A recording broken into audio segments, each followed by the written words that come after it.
Meow. Alright, we are in it.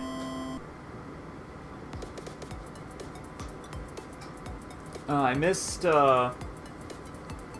streaming this game yesterday because I had some music to do, and I was... Wait, what's the... Two attackers. Okay. I had a lot of things to do yesterday. I was gonna stream, but... God damn, I was just so tired. So, let's do a 35-player battle, and then we will do the special Halloween special battle for the last time, unfortunately. I really wanted to play yesterday because I really did like the Halloween special battle, but I was just out of it. I'm drinking a Game Fuel to prep myself up for it because, you know, I'm tired now, but the special battle ends tonight, so welcome to this game of Super Mario 34.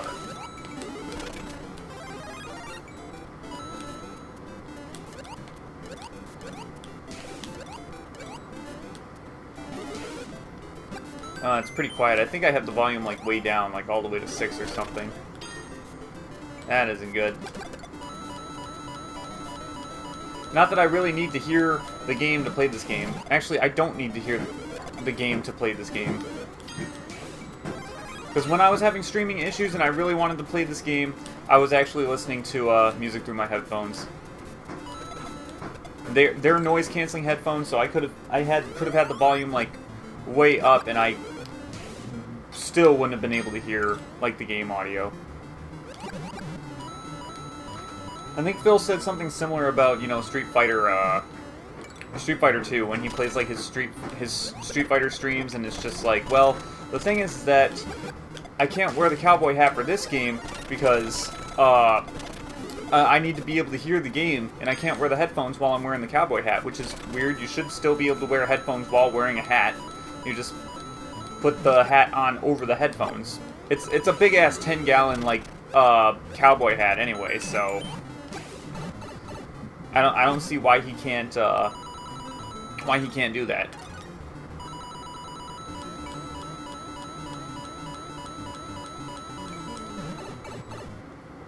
But it is what it is.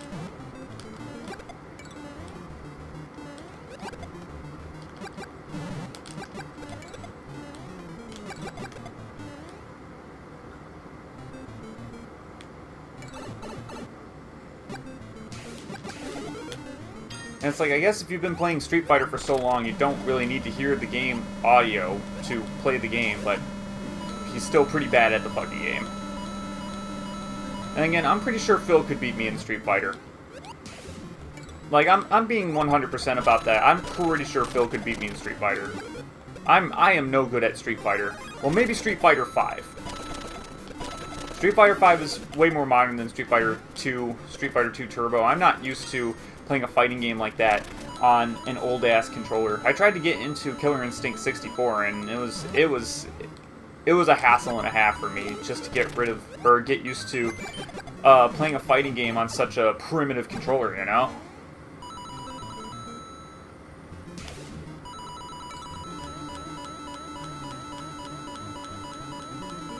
On top of that, I'm honestly not that great at fighting games other than Super Smash Bros.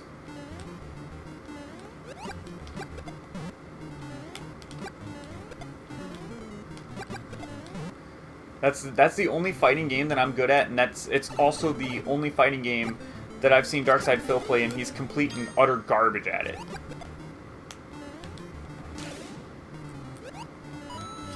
I've seen Darkside Phil play a lot of different fighting games, and he's played Killer Instinct. He's played like Marvel vs. Capcom and whatnot, and Justice, and it's like, I mean, he's still like bad at all those games, but it's like, I'm pretty sure he's better than me.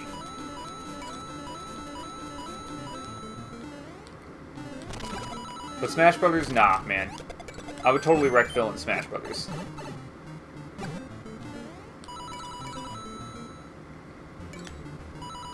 That dude plays Super Smash Brothers the way that Nintendo intends for people to play Super Smash Bros. Like a party game, and just dicking around and not knowing what the fuck you're doing. You just hope that you get a KO eventually.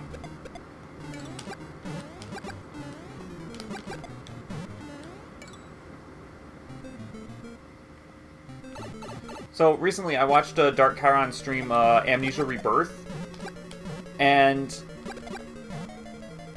it didn't look that great. I'm gonna be honest with you. I didn't see the full game yet, so I haven't really I'm gonna judge it, but like the part that I saw, it was basically the home stretch, the end game, and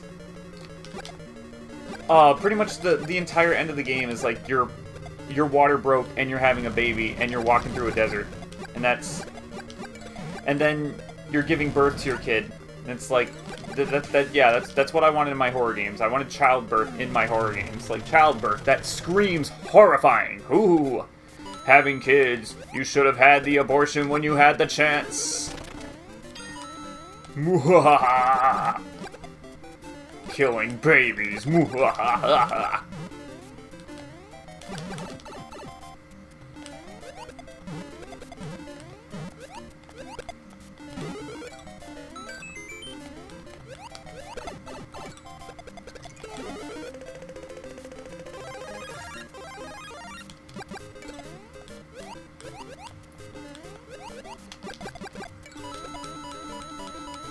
But no, I'll spare my verdict on Amnesia Rebirth until, like, I see, like, the whole thing of the game and, you know, if I actually catch up, because, like, I honestly did not look at all of Machine for Pigs. I know the Dark Descent like the back of my hand, or at the very least I knew Dark Descent like the back of my hand. I'm still very rusty in Dark Descent lore.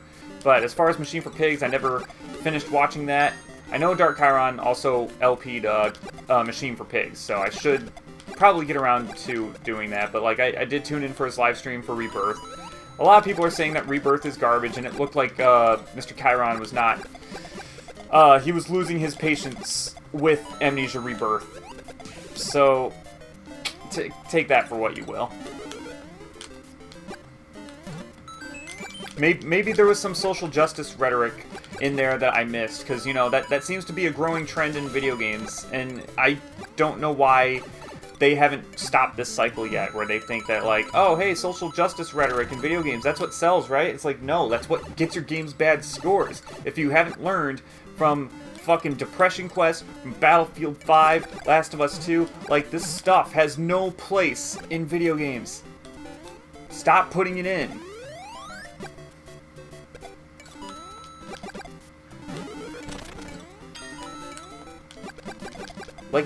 Like you're the video game industry. You're nerds. You should be smart. Even the NFL backed out of the social justice bullshit because they realized it was screwing with their ratings.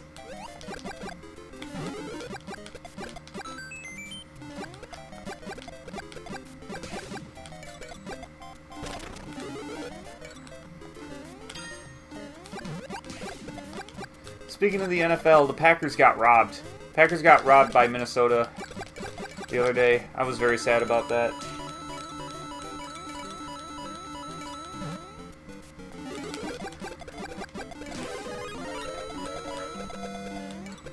Packers.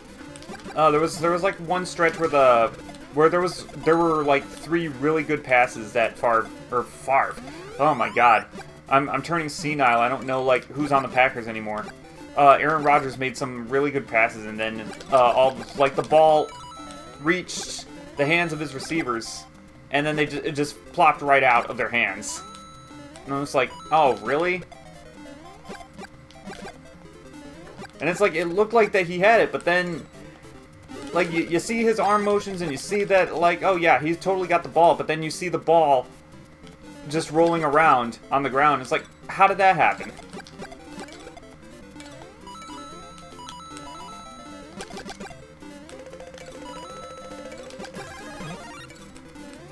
It was a very sad day for Green Bay to lose to Minnesota when they're 1-5.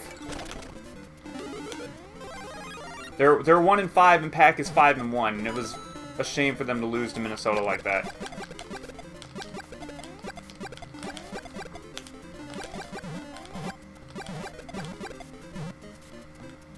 There was also some blatant pass interference that didn't get called. There were some calls against Pack that didn't make any sense, but, you know.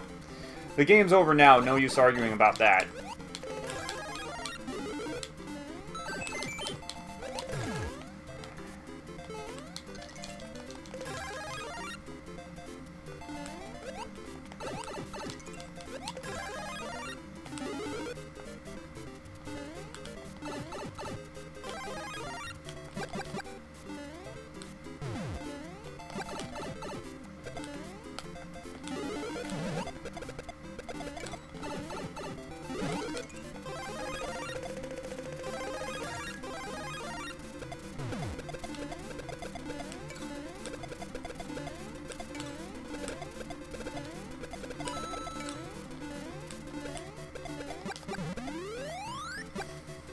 Okay, that dude's on 1-3. So all of those Lockadoos that I just sent at him should be finishing him off.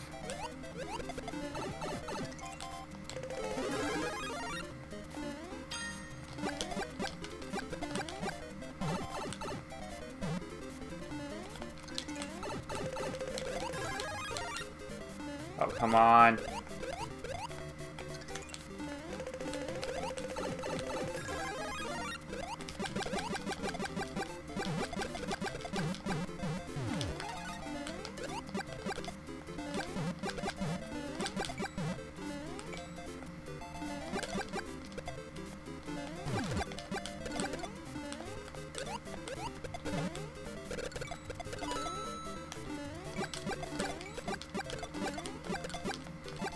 Damn.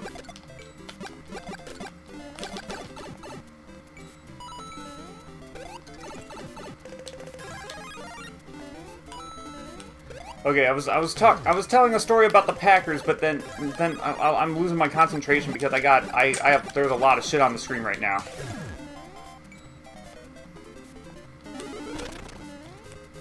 All right, it's just me and this one guy.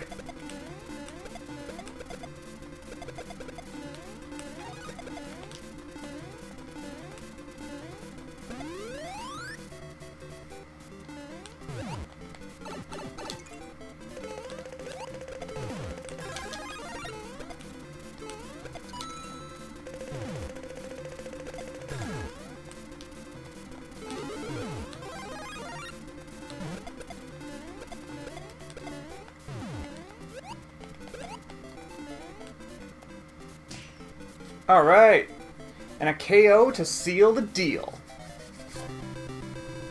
I remember, I don't know if it was in one of our live streams before, but I remember Billy talking about this one time he was riding in an Uber or something, and the Uber driver was trying to tell him that all of football was fake. That, like, all of NFL is fake, and it's just like, that's a lie? That's complete bullshit? There are over 100 people who you would have to, like, fake. Like, there are easily over 100 people every single football game that play the game that you, like, what the hell? That doesn't make sense.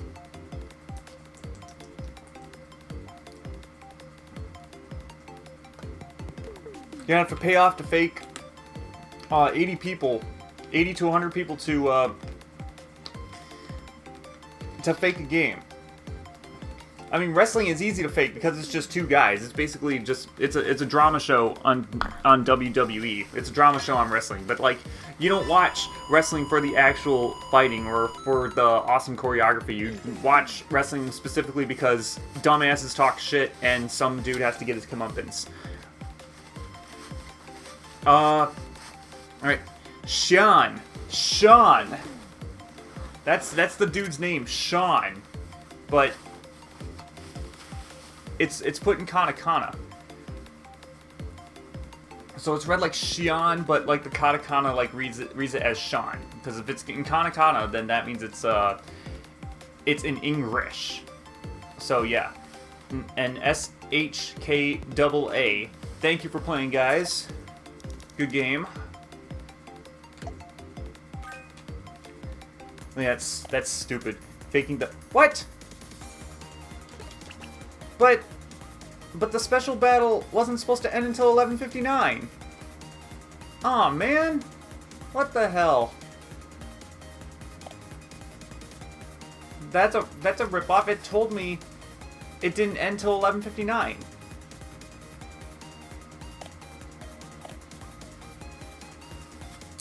That really sucks. Well, I'll have to keep in tune to the Nintendo Twitter about, you know, what the next special battle is going to be.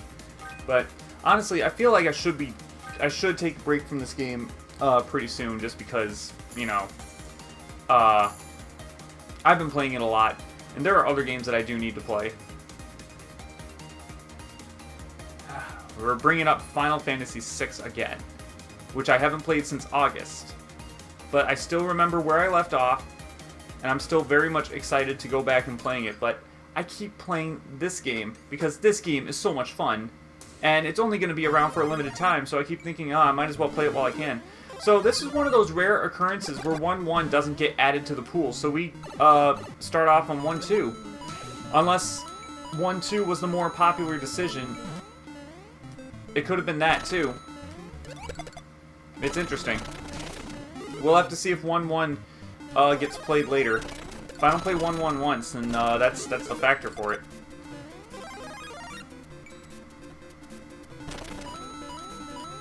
But yeah, faking NFL. Or the Uber driver said that all football was fake, like not just NFL, and it's just like, how the hell do you fake college football then? How in the world would you fake college football?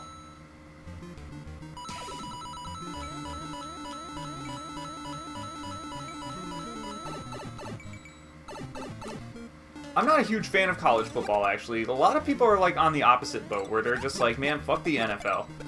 I'd rather watch college football because it's more exciting. And you know what? It might be more exciting. Maybe I should give college football, you know, a better chance. Or more of a chance. Or like an actual chance. I don't know. I didn't start getting back into the NFL again until like 2 years ago. It's like it's one of those moments where it's like you're hanging around with your family and it's Christmas time and you're bonding over the Packer game. Like that's what really the charm was. It's just like staying in touch with football. But like that's honestly what it is. It's not really so much the football games, but it's like spending time with your family and spending time with your friends and bonding over, you know, just watching people play football. Just because like the inclusion itself is heartwarming. I didn't get that one up.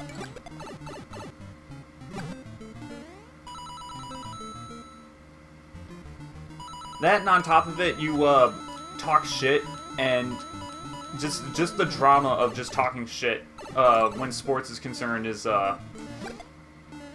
actually kind of fun.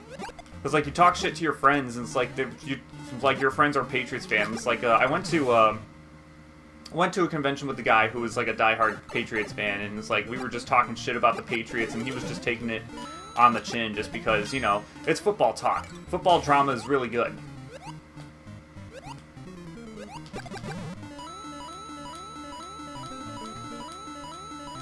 Kind of sucks for him because New England isn't doing so hot without Brady, but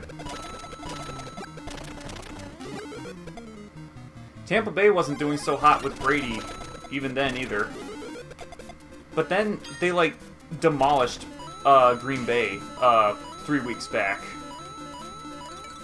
and it was astonishing to me. It was just like, oh man, is this the point in history where Tampa Bay becomes the unbeatable team because Brady has found his groove with this team now? That was what I was theorizing, but shit. It doesn't seem like Tampa Bay's really consistent right now. They just had one like really good game. And that's the thing about you know, football, is that it can be kind of wild card sometimes, in that like you can get really shitty teams matched up against really good teams, and the really shitty team will win. That did happen to me. When I was 9 years old, my dad took me to a Packer game, and they played against the Browns, and the Browns won. For the first time in history, the Browns actually won a game, and it was against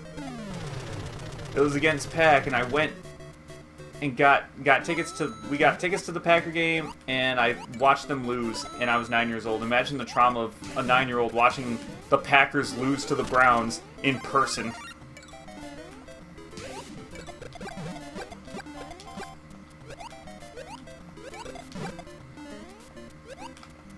If it's any good team to follow right now, it's definitely the Chiefs. The Chiefs have definitely been, like, on fire ever since the 2018 season. Maybe even sooner than that.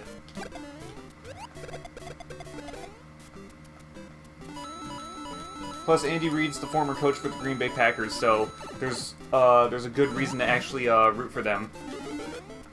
Not just because they're good, and because Patrick Mahomes is a magician.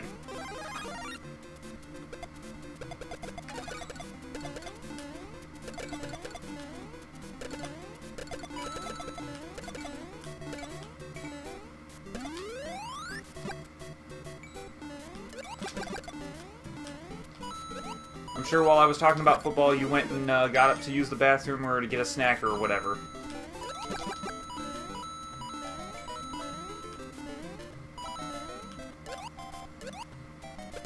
Because I know sometimes going off-brand on these streams is a little weird, but it is what it is.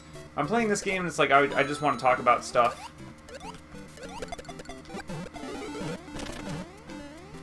It's like I could talk about, you know, more Super Mario Bros. 35, but I feel like I've already talked about, like, a lot of strategies involved in this game. Like, I could just be like, oh man, that Koopa killed me. Oh shit, I didn't land that jump. Okay, there we go. We got those Piranha Plants, getting the 1-up. Yeah, we got the 1-up. Do some push-ups. Hell yeah. Hammer Brothers. Hammer Brothers. How do we deal with Hammer Brothers? Hammer Brothers. Hammer Brothers. They're sons of bitches. Hammer Brothers. Hammer Brothers.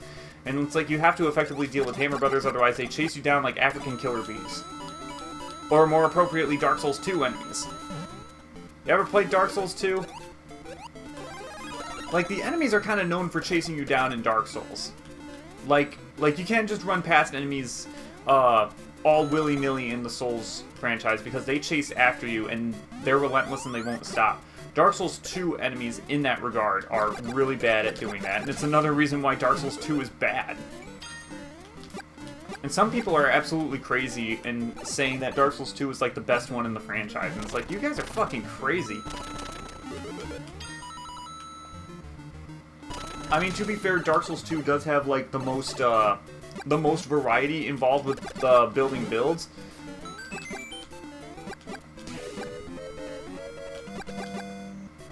Yeah, there's more variety to building in Dark Souls 2 than there is to 1 or 3.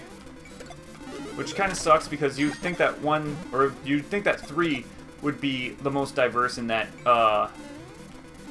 factor, because it's a later game, but no. And in fairness to that argument is that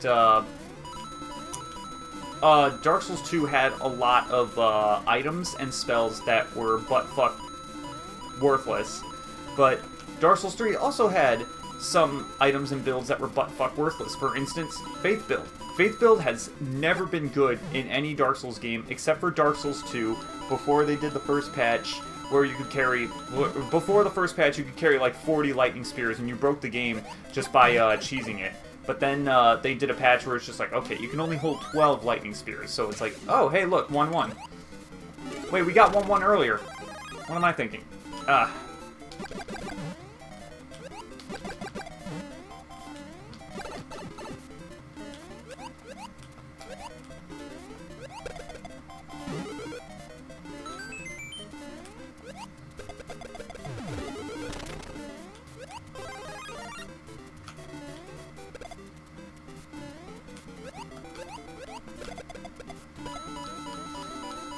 And honestly, as far as Dark Souls 2 is concerned, I did like the Hex build.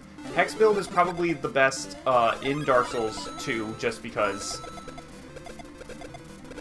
it's actually like called its own build, as opposed to Dark Souls 1 and Dark Souls 3, where it's called Dark Sorcery. Like, hexing actually made sense, where Dark Sorcery kind of doesn't. Dark Sorcery is kind of like, it's based off of your intelligence and your strength combined, which is really weird. And the thing about Dark Sorcery in Dark Souls 3 is that it does the same damage as a regular sorcerer build, except that the spells take longer to cast. So, what's the point? What's the point if you don't deal any more damage? At least in Dark Souls 2 it made more sense because, you know, there were some bosses that were weak to dark, and not so much bosses that were weak to sorcery. And on top of it, you know, Faith, or not Faith, Hexing scaled differently because you had to level up Intelligence and Faith side by side. It was a hybrid build.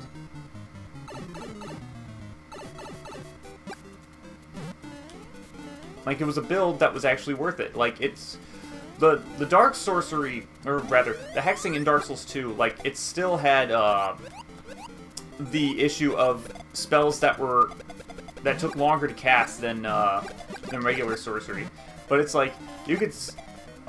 there were ways, like, you could probably make it... You could make it more powerful than sorcery. Hex build can be more powerful than sorcery if you, do it right. But I swore off Dark Souls 2, and I'm never going to play Dark Souls 2 again after what happened when I tried to do the Return to Drangleic run. And it was bullshit!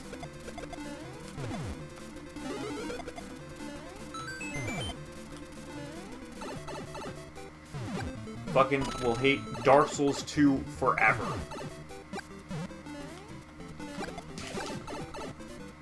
Alright, just me and one guy.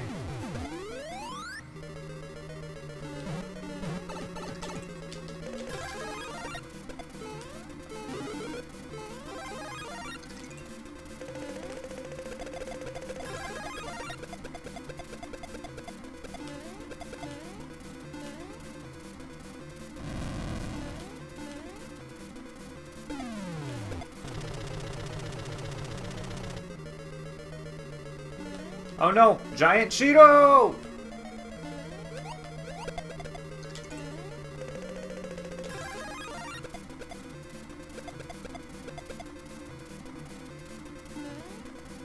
Oh man. These platforms are always scary. These like super like mini like Kojak cheese slices.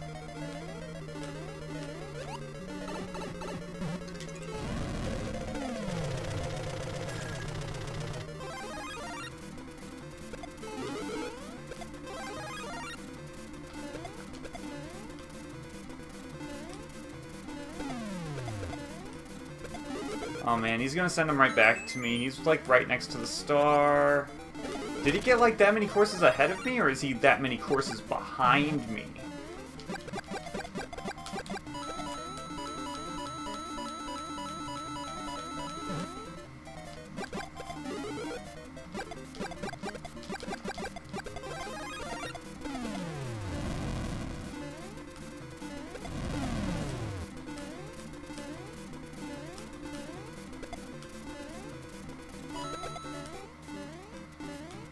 Nah, he kind of let a lot of the enemies die out. He didn't really send them back.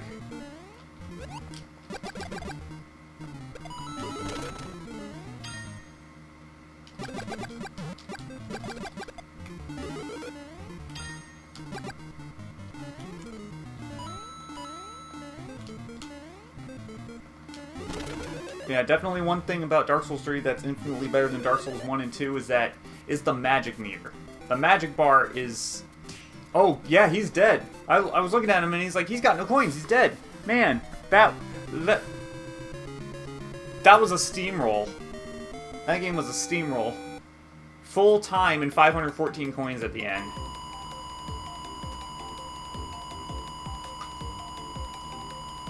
A drink to success.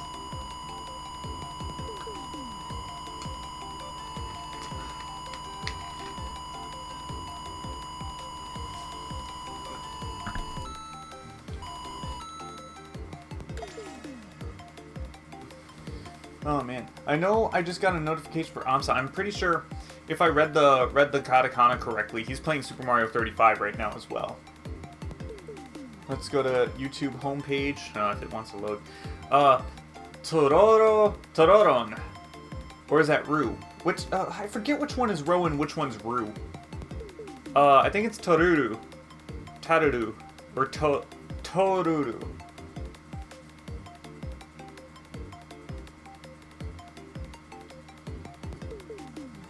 Okay. No, he's doing Smash Brothers.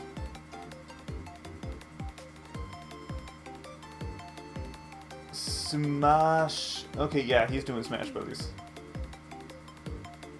Or no. Yeah. Yeah. Roy de Smash...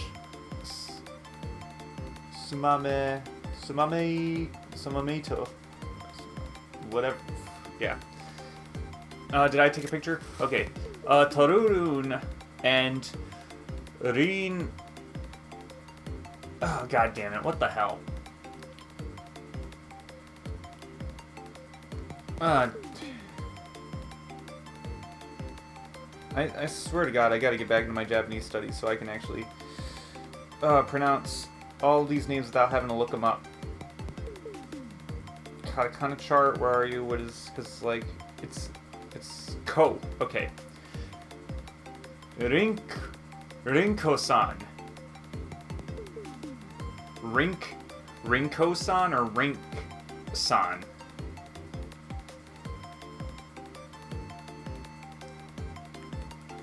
Rink-san. And Torurun. Thank you for playing, guys. Let's look at the stats real quick. 68 wins. We're looking good. And those bars have long exceeded 1,000. We're reaching 1,000 Bowsers pretty soon. 114 Potobos. Yeah, Potobos are really hard to kill. They're only killable by a star or a turtle shell. And I'm actually kind of surprised they're killable by turtle shell in this game. I'm pretty sure in the original Super Mario Brothers, Potobos are not killable by turtle shell. And I know Piranha Plants actually aren't killable by turtle shell either. Or that could also be because the hitbox for hitting the Piranha Plant is actually at its stem, and because the only opportunities in Mario Lost levels where you can throw a Koopa shell at a Piranha Plant, it's coming out of a pipe in the ground. So there's no way for it to actually hit the bottom of the hitbox, so there's actually no scenario to find out for sure.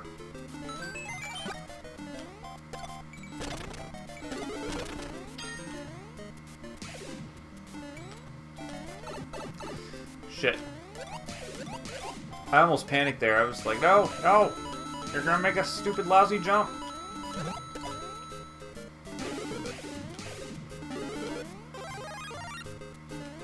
Dropping like flies.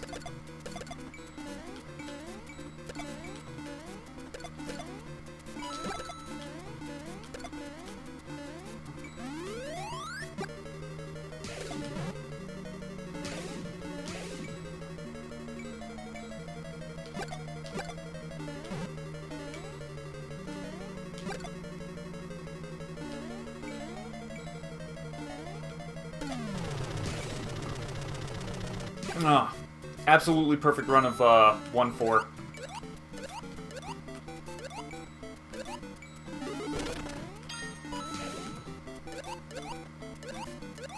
That deserves that. No, not Tofu. What was the dude's name? Twiggy, the Donkey Kong Country 2 speedrunner. It was when Reflected was speedrunning Donkey Kong Country 2, and he did Parachute Panic. Absolutely perfect. And Twig was just, like, absolutely perfect. Did I call him Twiggy? Nah, his name is Twig. No Twiggy. It's just Twig. I'm thinking of someone else named Twiggy.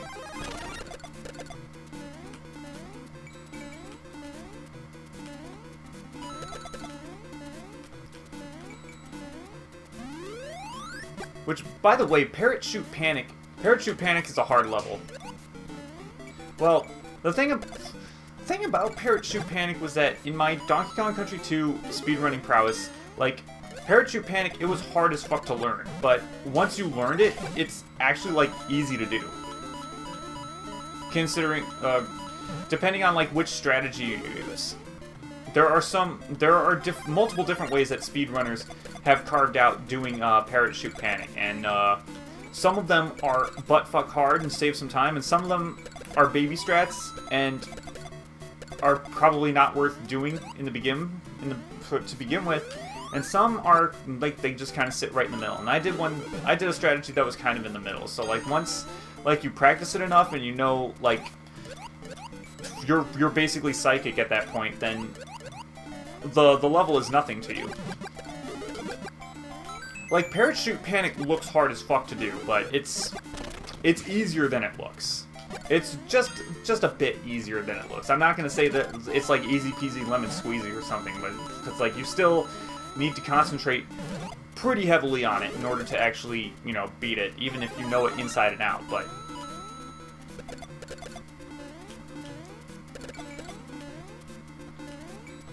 definitely doing that level will earn you a round of applause at a GDQ, like regardless of your performance on it. It's one of those levels where it's just astonishing to look at.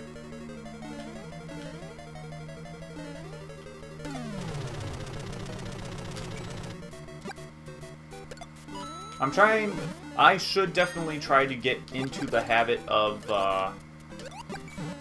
not holding the run button as soon as I start the level, because that could lead to, if I start out on World 3-2, I end up killing that Koopa that I desperately need to, like, kick and kill a bunch of enemies.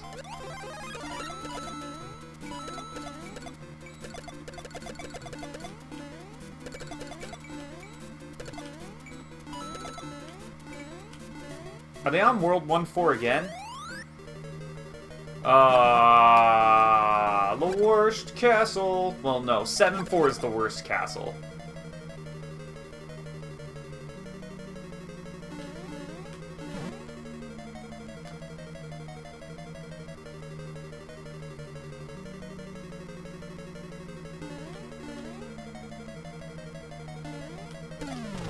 Ooh. We are in it.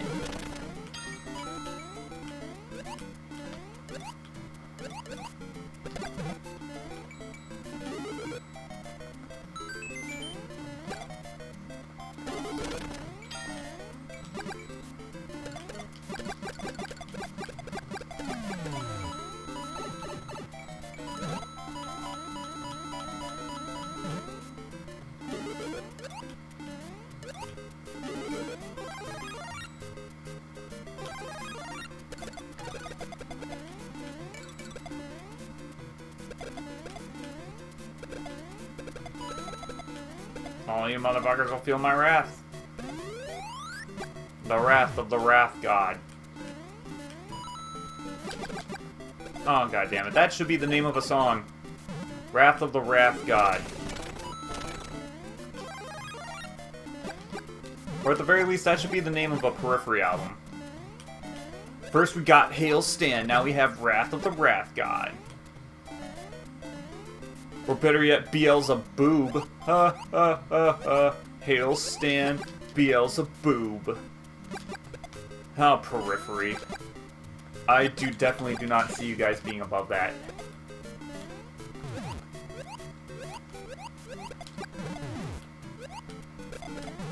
Oh, Periphery.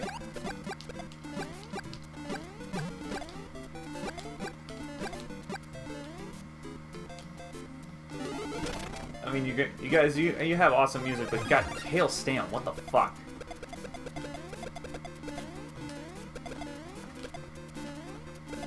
Of all the album titles.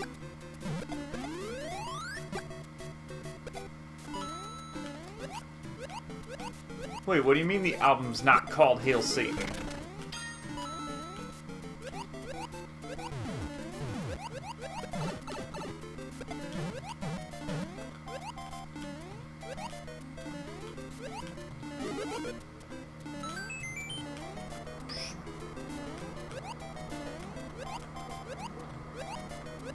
Come on.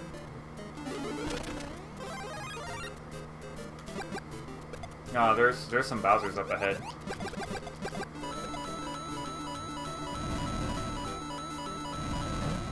And I got bullets. Yeah. They shooting at me. They have every single right to shoot at me. I pulled the gun first.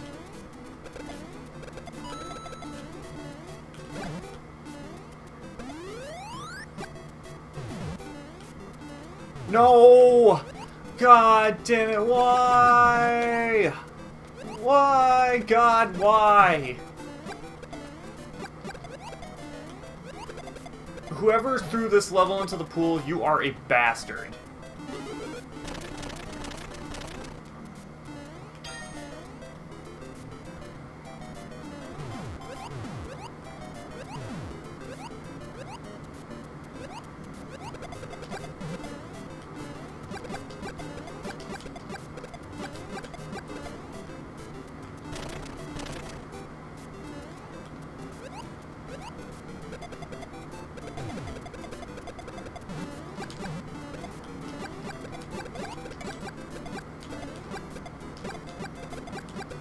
Okay, I guess 8-3 isn't so bad when you have so many enemies to kill, and they send you so many Koopas in order to deal with this level. So this is not the worst level you can have.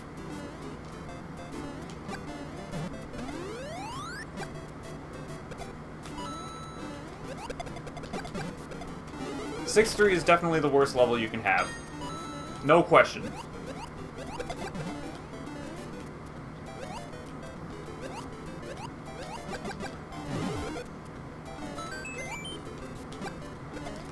Oh man, that dude used his item roulette to get a star on World 8-3.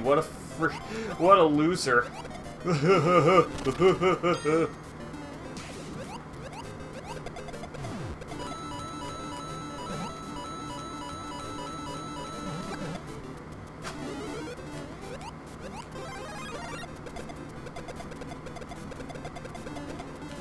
He's had that star for a long time, or did he give himself another star?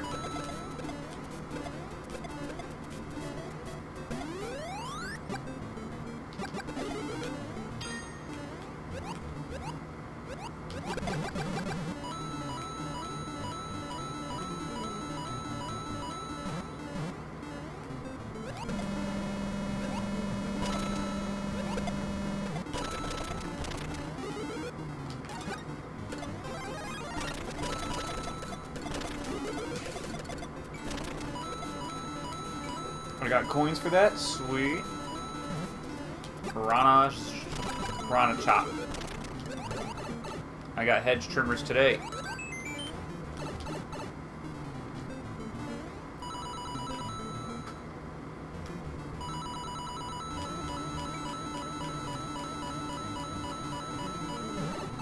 Man, everyone's getting a star. I wonder why they're attacking me. I wonder if it's because I have the most coins. If I have the most coins, that's a good thing. Shit.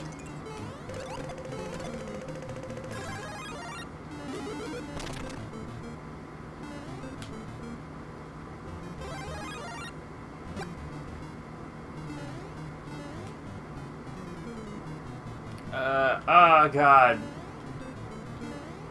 Do I really want to throw a hammer-throwing Bowser at them? You know what, let's do it. Let's throw a hammer-throwing Bowser at them.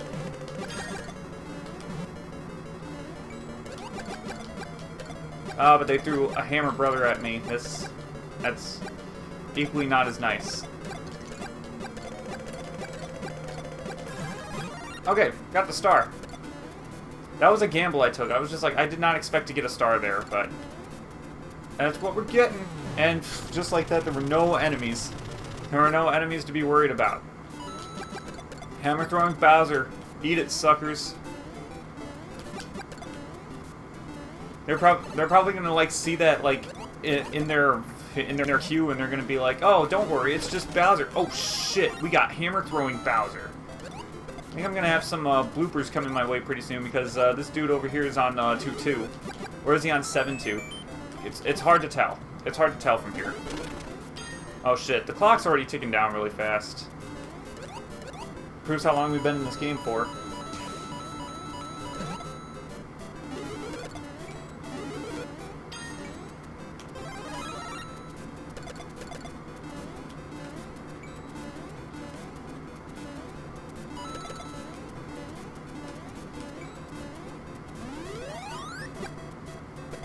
Oh, no! No! God damn. This level is worse than 8-3. Oh, what garbage is that? Like you just took your post, and then you immediately jumped down.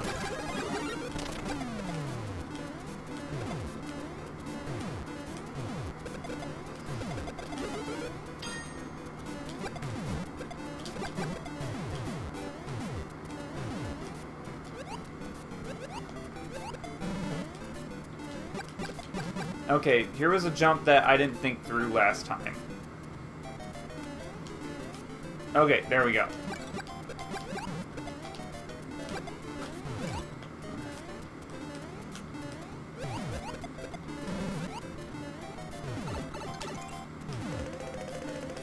Oh, jeez. Lakitu!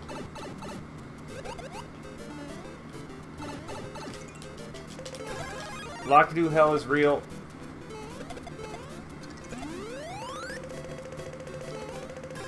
Oh, come on!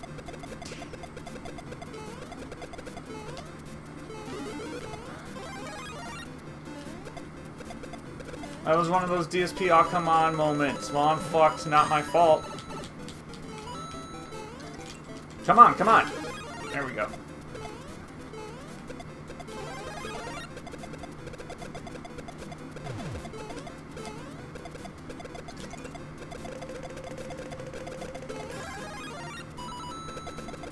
Y'all gonna get this. Oh, jeez. Oh, no! No! No! Not this level! Of all levels! Who threw this level in the pool?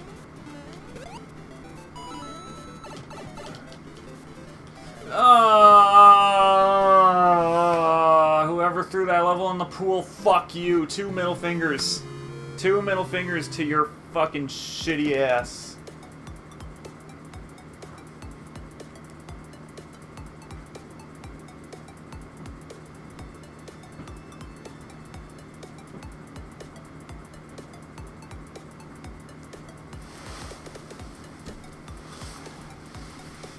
Taking a swig for that one.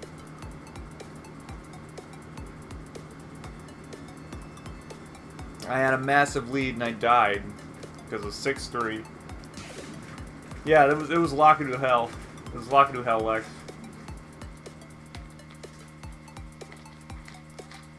And that's what happens when you play this game. Lakitu hell. Let's keep going. No, not that.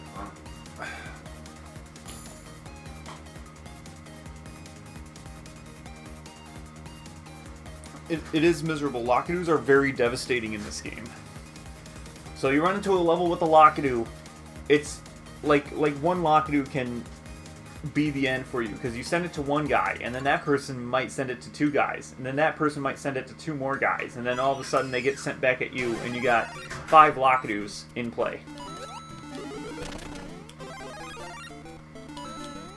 And then you get rid of all those Lakitus. And then someone who knows what they're doing gets rid of all those Lakitus and sends 10 of them back at you.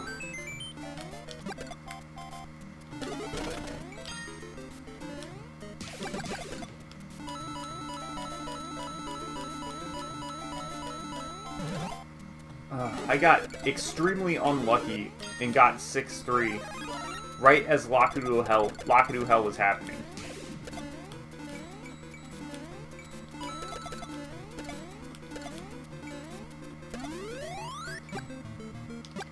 The single worst level you could possibly get in this game during Lakitu Hell, and it happened. The single worst level you can get in this game, period, and it happened. During Lakitu Hell.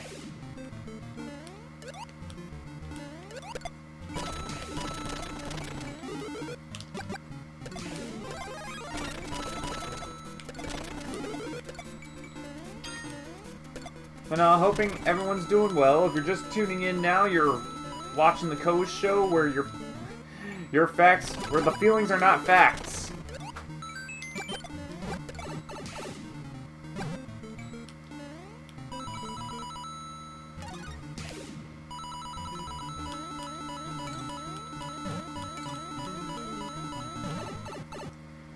Depending on how these games go, I might dip in just a little bit because I am actually getting pretty tired. I've been awake for a while on like 5 hours of sleep.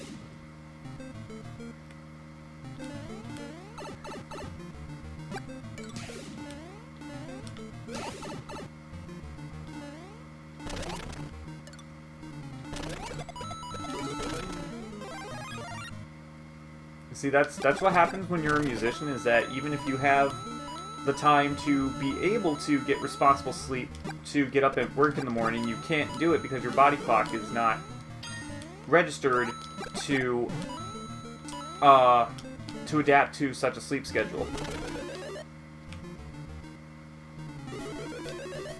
See, that's usually why I like working overnights. Because it's like, usually working overnights, like, I never get tired. Like, if I go into work in the morning, like, after, like, waking up, go right to work, I'm tired. I'm tired and I don't want to be there. But if I go in at night and I work overnight, even if I'm working 6 to 6:30, it's like I have all the energy. I have all the energy I need just because I'm not going to sleep. And I usually don't, and I didn't go to sleep until like 7 o'clock, which is fine.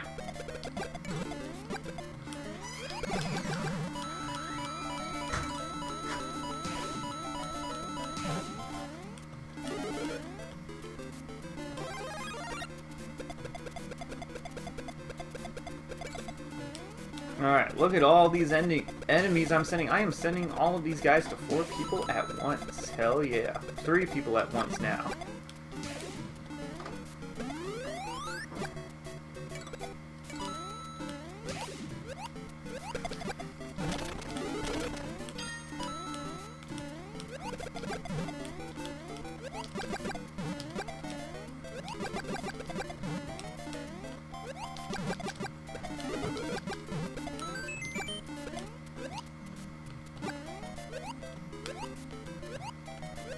Oh man, I'm sending so many Goombas. I hope the Goombas, like, do them in.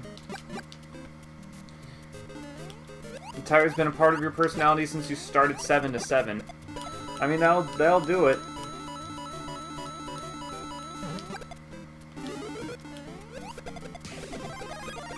See, I would rather work 7 to 7 than 6 to 6.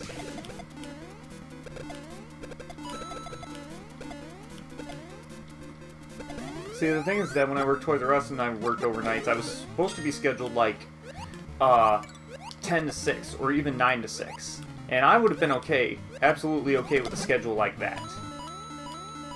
But since it was Toys R Us and since it was holiday season, that didn't happen. There was no shift, like Christmas of 2016, there was no overnight shift that was less than 12 hours.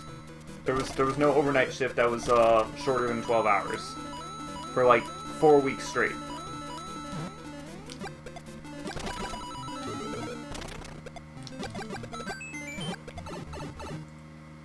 Four weeks straight, 6 days a week, shifts between 12 and 16 hours long.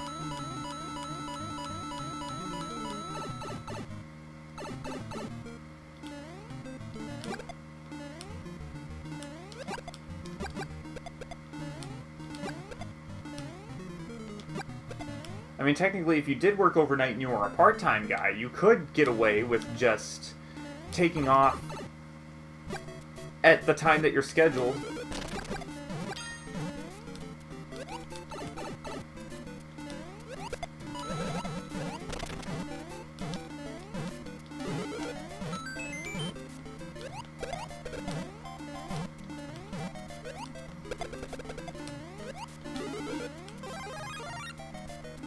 I remember we had one overnight supervisor who was like just saying, it's like, no, we can't let them leave at 6. And it's just like, but they're scheduled to leave at 6, and they're not management, so they are not required to stay until the job's done.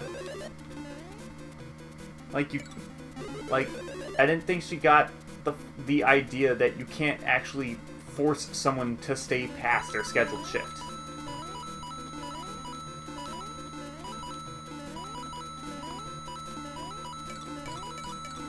See, someone like that would never be able to work at Amazon.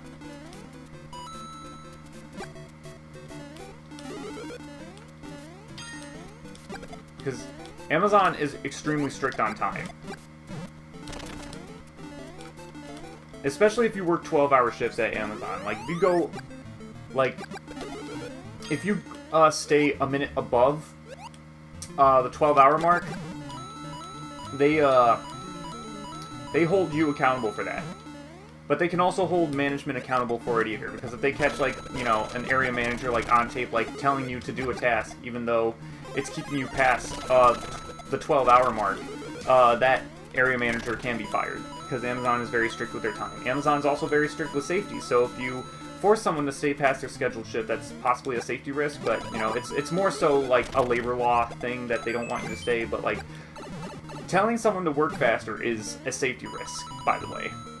It is a safety risk, and you could potentially be fired from Amazon if you tell your employees, hey, you guys need to pick up the pace. You're not working fast enough.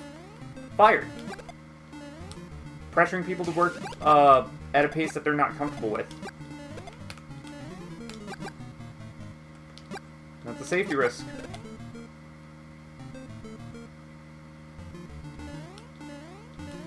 At least it's a safety risk in 2020. I'm pretty sure it wouldn't be a safety risk for any company like back in the 90s, or the early 2000s, or the 2010s.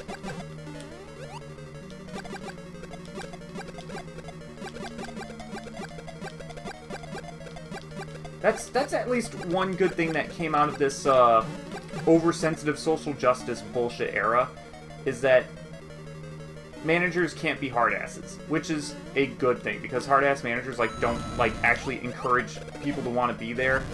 Some people like managers who are tough, like, that's their own prerogative, but people who specifically, like majority of people who show up to a job, like, that they just show up just to get a paycheck for, they don't want to stay there to be berated.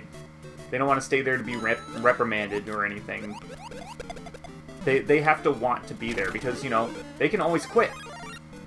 Sure, you can always replace employees, but then you have to invest more time into training them.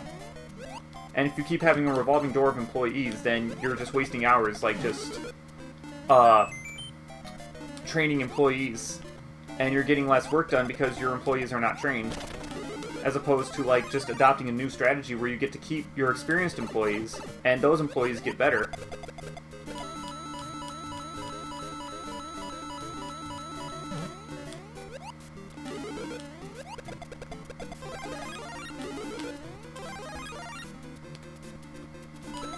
I swear to God, I could work in continuous improvement, but fuck that.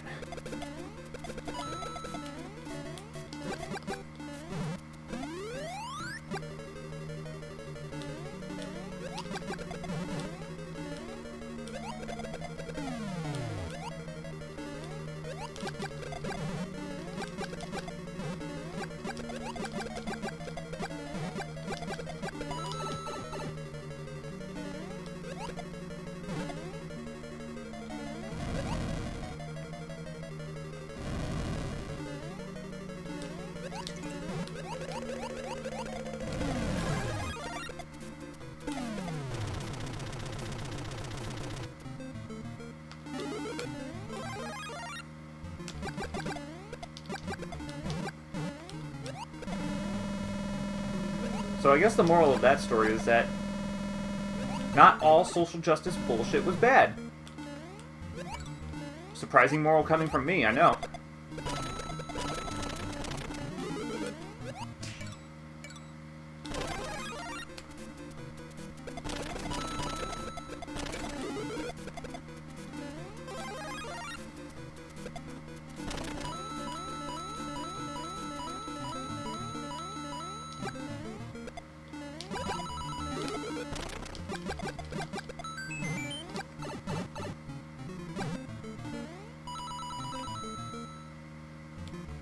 I'm not sure how well my work philosophies translate to other states, though, given other states do have different labor laws, and that some of them might be, some states might be more hard-assed, and some workplaces might be more hard-assed than some places, but, like, definitely in retail, it's like you can't afford to be hard-assed there.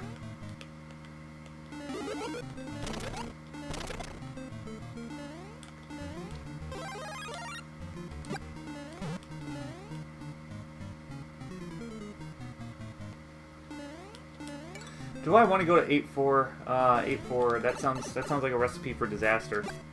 That's flirting with disaster right there, and I'm no mallet hatchet loving son of a bitch. I'm a good-natured American God-loving Lynyrd Skynyrd loving American. God-loving, no. That's not me.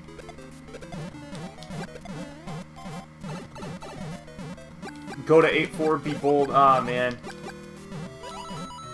I felt like being bold, but I was just like, okay, if 8-4 comes up again, I will be bold.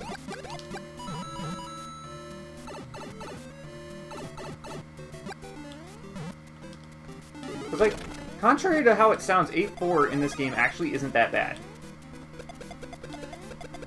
It's definitely not as bad as playing 6-3 in this game. Like, 8-4 is okay.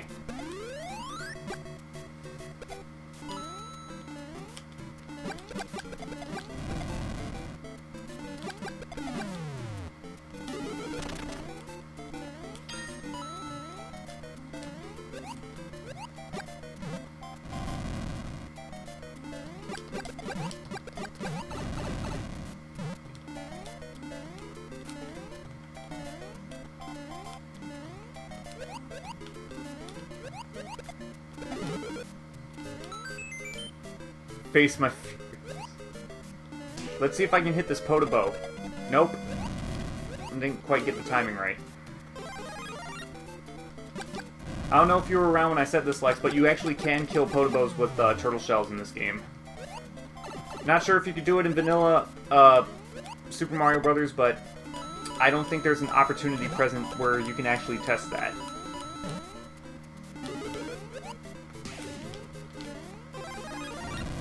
I did get a KO off of that one guy a while back, so cool stuff.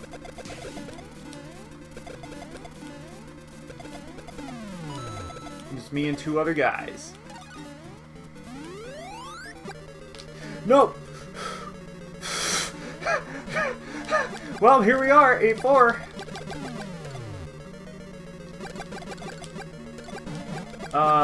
Damn it, which pipe is the one?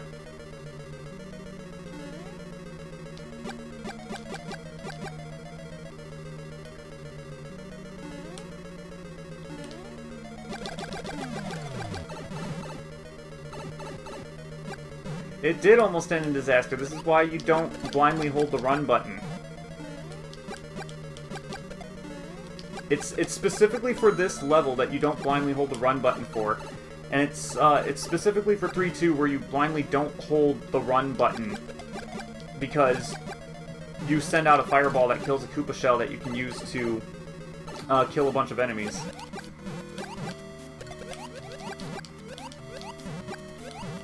Now we got Cheetos underwater. We got soggy Cheetos right now. I haven't used the item... have I used the item roulette at all this round? I feel like I have. I don't remember for certain.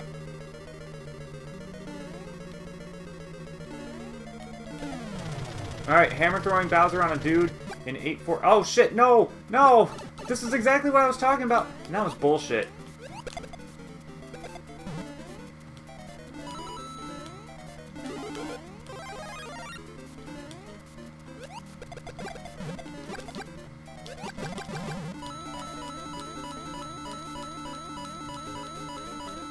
Okay, this guy, he looks like he knows what he's doing. So, oh! And he died. I said he knew what he was doing, and then he died.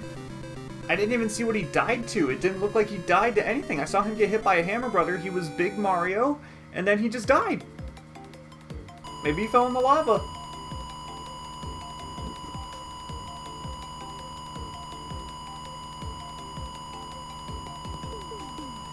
Ugh.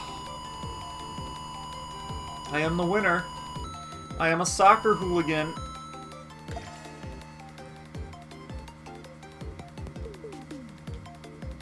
Don and you.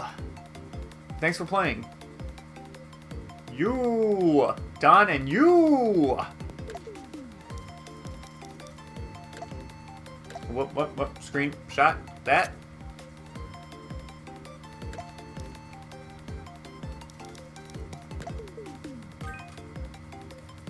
Alright, let's look at the stats real quick. 69! 69 first place wins. We've made it. We have achieved Super Mario Bros. 69. I mean 35. We have done it.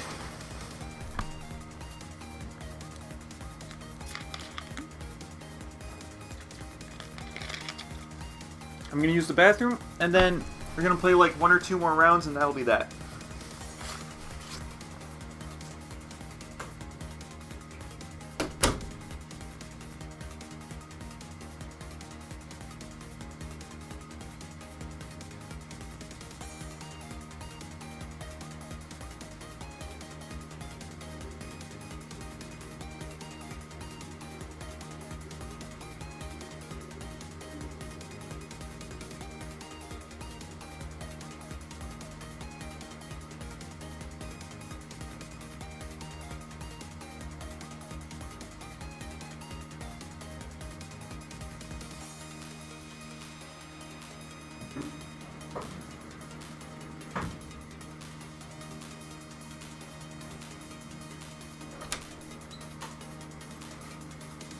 Alright. I'm gonna get back at it.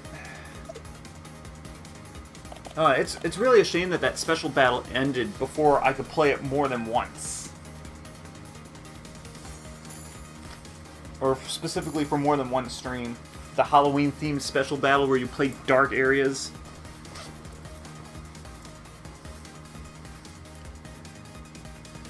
I wonder if people throw 6-3 into the pool specifically to kill off the weak links.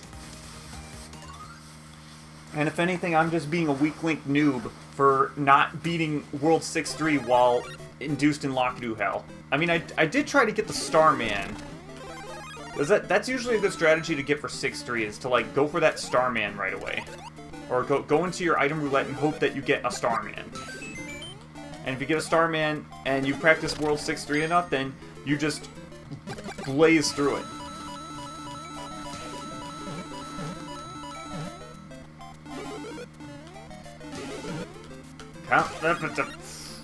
Get the flower.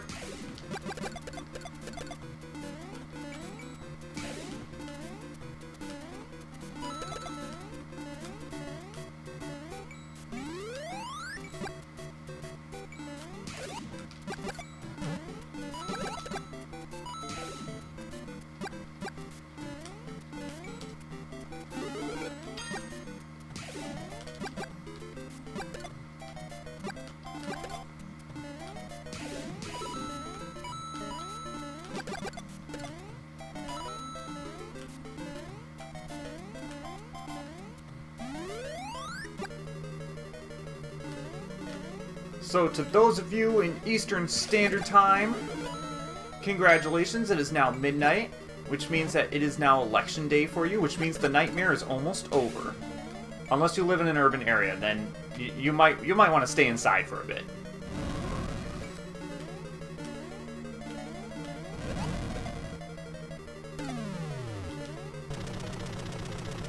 I'm mostly joking about that. Mostly.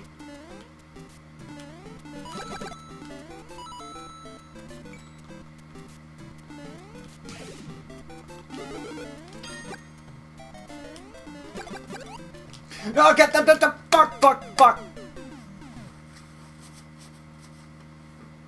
You want to stay inside? I want to stay inside regardless, too.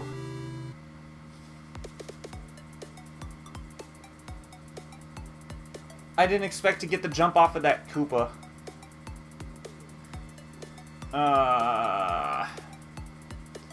That's no fun. That's very dismaying. I had a cat crawling on my lap, but I'm not gonna blame my cat.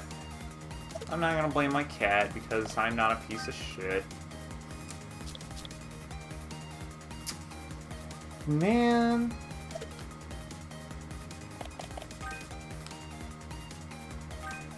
Okay, let's try this again. And let's not die disgracefully.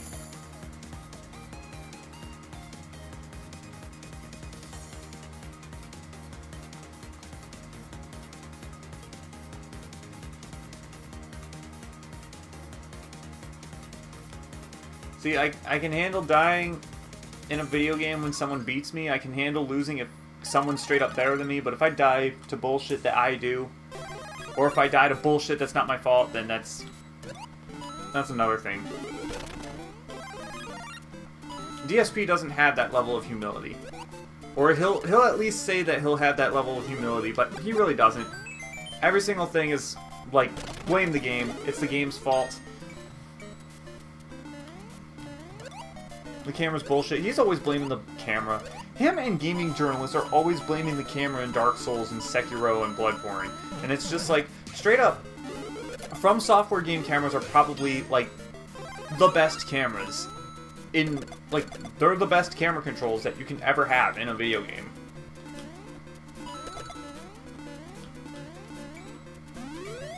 The reason why the camera, like, always gets stuck on a corner or something is because you back yourself into a corner. And the thing is that, if you stay targeted to an enemy all the time, then you're not going to have control over your camera. So, like, if your camera gets stuck, you can't move your camera, it's because you're targeted. You can always untarget and move your camera. People don't want to grasp the concept of, like, actually, you know, pushing buttons correctly to play a video game.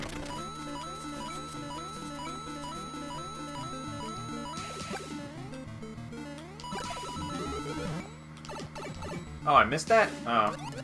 They didn't make the hitbox big enough. I totally hit that.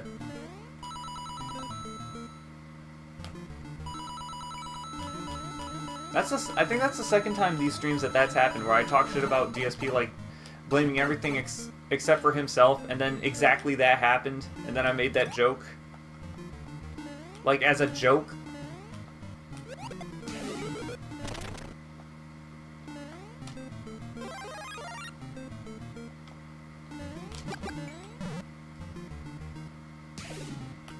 We're doing 1-2 again.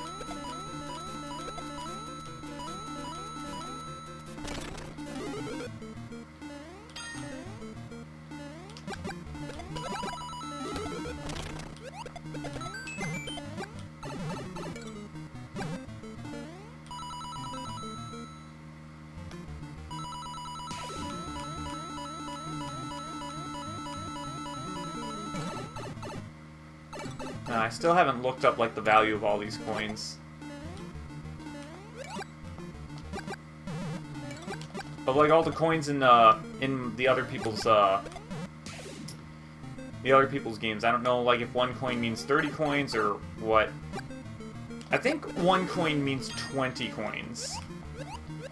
And then eventually, after a while, it just stops, like, accumulating because you have so many.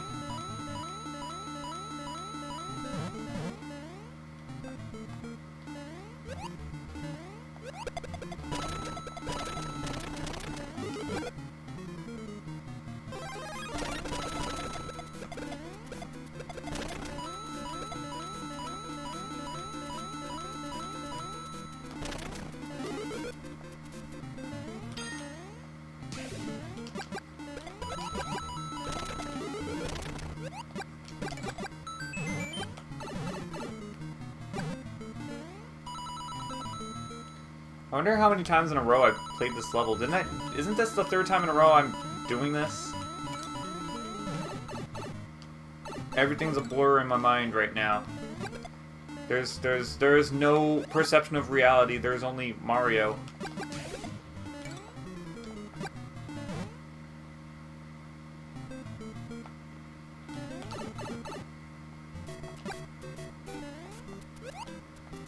I mean, I did just a little while ago just said that, like, Brett Favre was a quarterback for the Packers, and it's like, no, not Favre. Favre didn't play in the Packer game yesterday.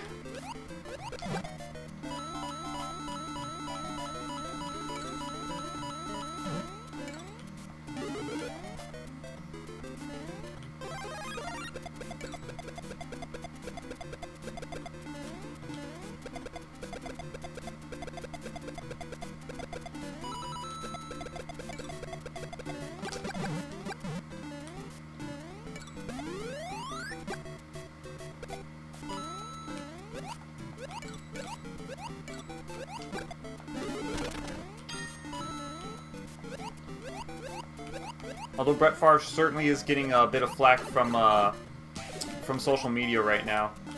People gave him shit because he spoke out and he said that he was voting for Trump this year, and it's just like, oh man. The fact that you're able to vote in this country to who gets to lead it is a blessing, and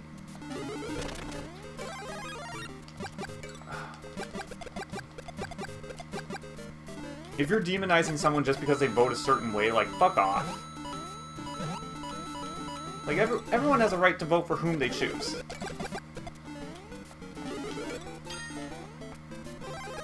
Actually, like, oh man, earlier at work today, like, I got stuck being a cashier, and of course being a cashier on a weekday, no customers at all, so the only thing that you get to do is watch TV, and of course they have the news on. I always hate watching the news, but, you know, something interesting did come up. There was, like, a little story about a dude who lived in a neighborhood that was mostly Trump-supported. Someone stole one of the neighbor's Biden signs, and then his neighbor, who was a Trump supporter, actually worked with his son to replace the sign.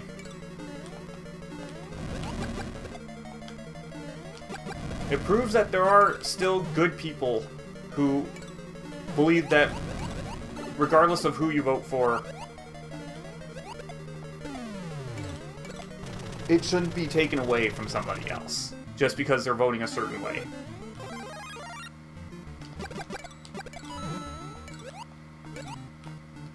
It makes me somewhat hopeful for the future. And it makes me sound pessimistic. I like to be hopeful for the future. Sometimes reality slaps me in the face a bit, but it's like, the thing is that if you're looking for light, you will find it, but if you search specifically for the dark, the dark's all you're ever gonna see. That's a Legend of Korra quote, by the way. Even in the material world, if you look for the light, you will often find it. But if you look for the dark, that is all you'll ever see.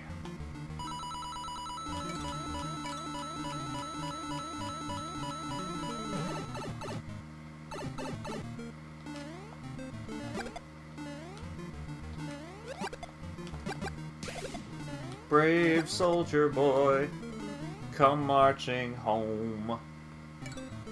Brave soldier boy, come marching home.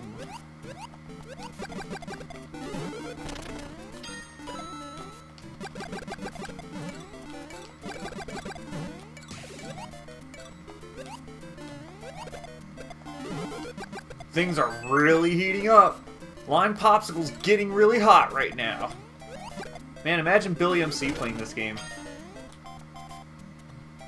Or Lime Popsicle, I guess, not being able to figure out basic strategies, like the one with the freaking crash test dummy game that they couldn't fucking figure out.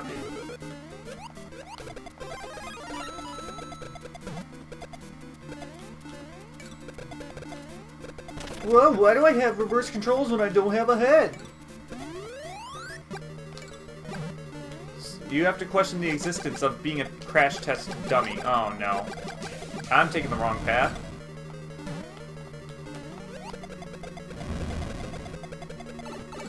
Whoop.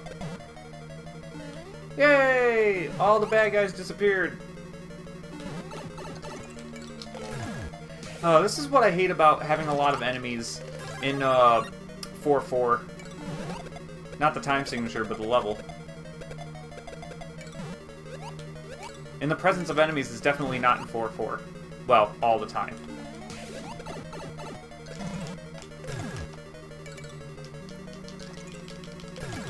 Oh my god.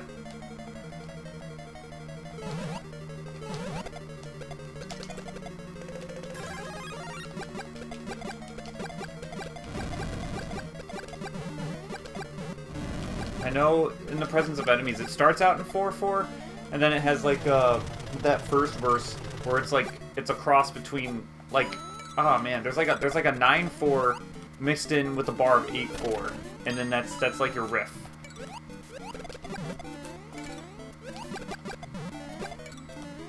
Of course, it's Dream Theater, so it's gonna have all sorts of weird time signature changes all over the place. That's just how Dream Theater is.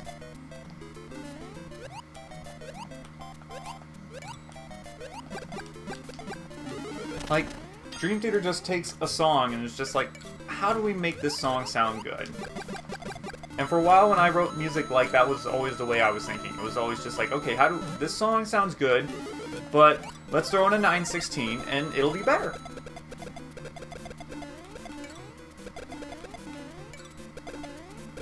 I mean, that still rings true, but not every song needs an odd time signature all the time.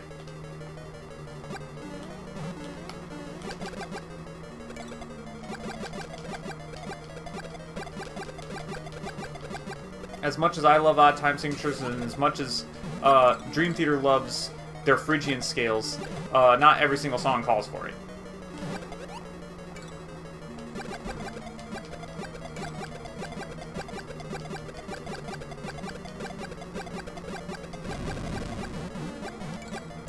Oh no, I didn't want to hit the Koopa. Ah, ball of fire.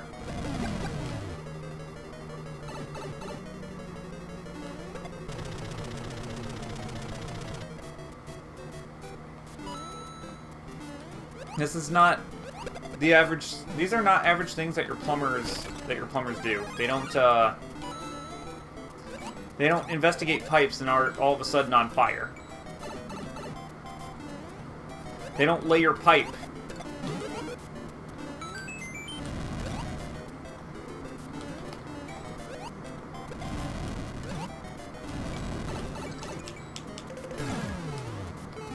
I don't have any cash. Is there some other way I could pay you, Mr. Plumber Man? Aw, yeah. Bow chicka bow wow.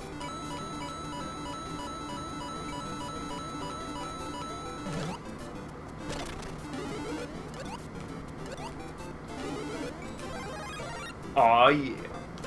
The plumber's here and he's ready to lay some pipe.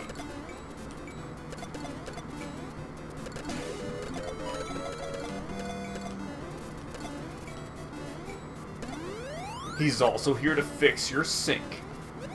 Bow chicka bow wow.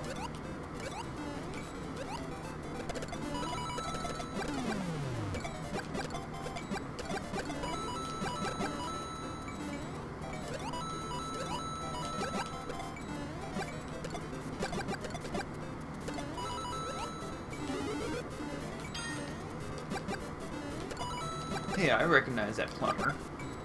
He's from that really awesome magazine I keep hearing about. It's a modeling magazine about plumbers. Bow chicka bow wow.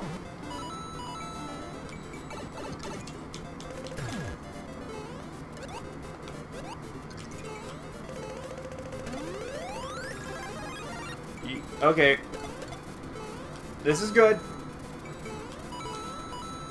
No! No! No! Don't do this to me! Oh no, don't do this to me! No! Don't do this to me! Stupid ass 6-3. Ugh. 6-3 did this to me again.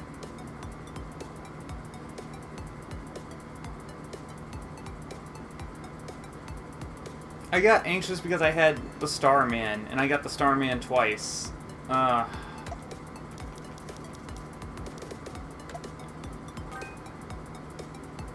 It did it to me.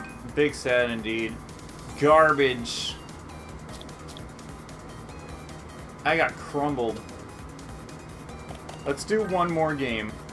Let's do one more game, and hopefully it doesn't end up stupid like that.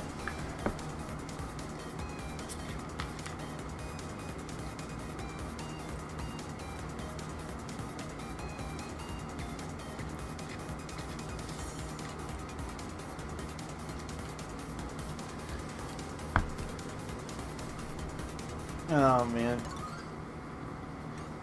Oh, well, wow, we actually have a game of Super Mario 33 this time.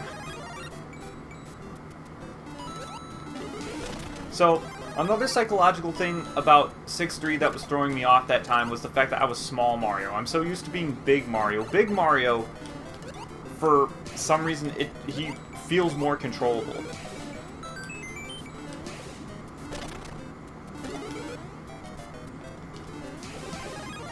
Even though that doesn't make any sense, even if you're in... Like, I don't know what it is. For some reason, small Mario jumps floatier in this game for some reason.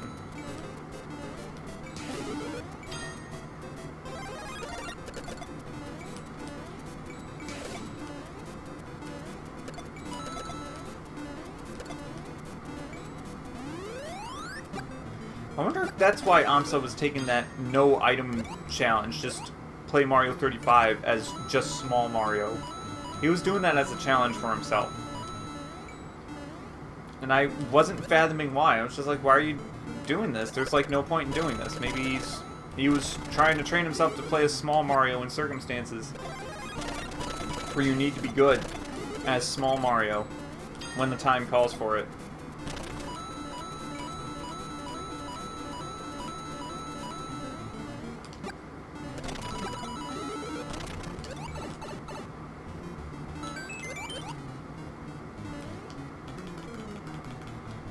Maybe if I don't know, gave Bowser some Arby's or something, 6-3 would have been easier for me.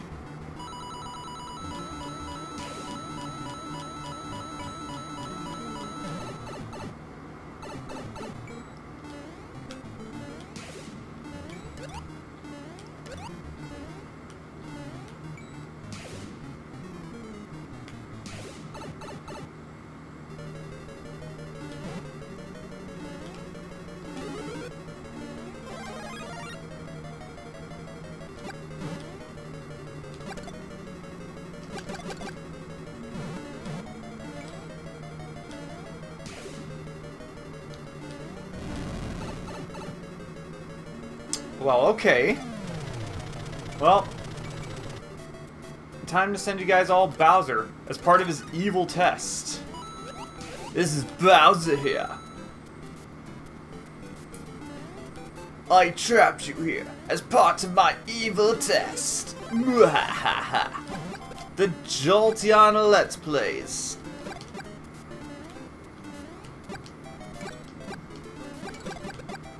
Teleport. Teleport!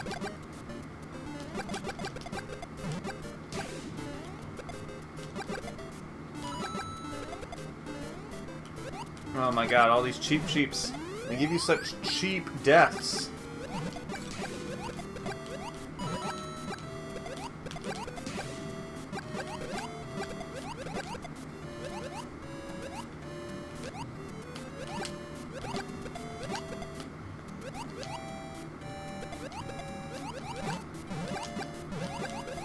Well, that was an epic of time wasted. And I never thought it'd come to this.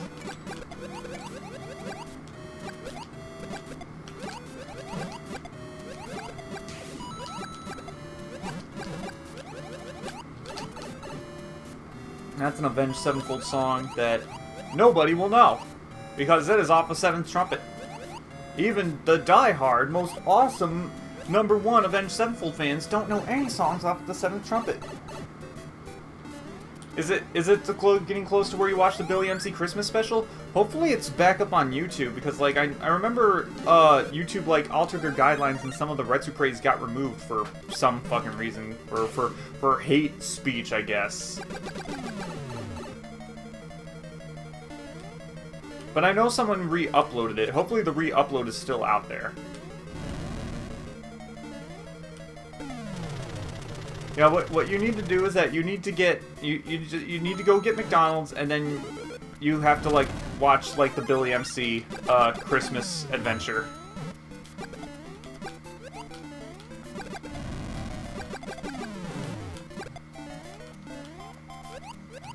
Damn, all these Bowsers.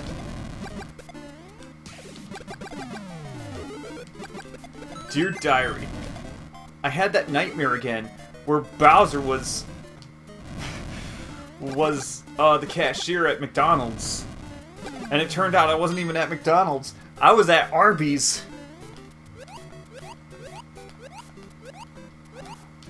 Also, I got trapped inside the McDonald's ball pit again. No, Billy MC. Damn, that's a lot of Bowsers.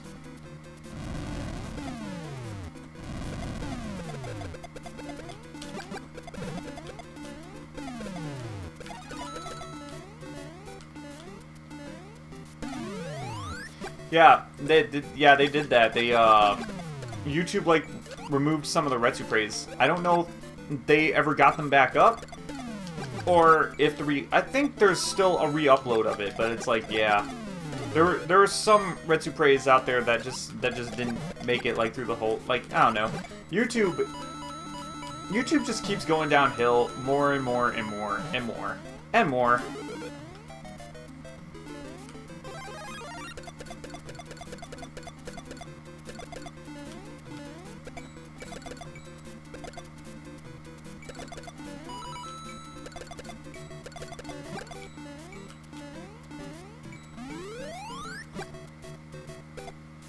And I don't know how much of a task it would be for, like, someone to actually, like, message Slowbeef and be like, hey, could you, like, go into the Retsupray channel and, like, see if you can get this video back? He probably doesn't care at this point.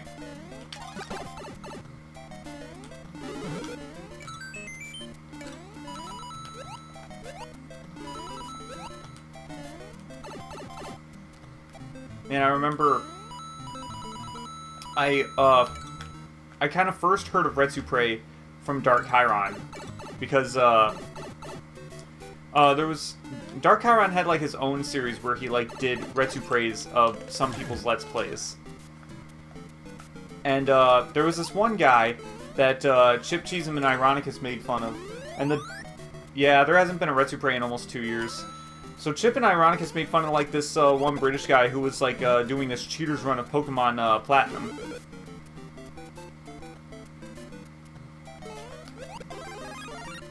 And the dude blamed it on the Retsupray guys, and then Dark Chiron was just like, dude, no, they were it was Chip Cheesem SA. And the thing about he was explaining how like the Retsupray guys were trolls. That it's like, you being offended is what they want. But then it turns out that, I don't know, Retsupray was more than just trolling. Yeah, they're unfortunate.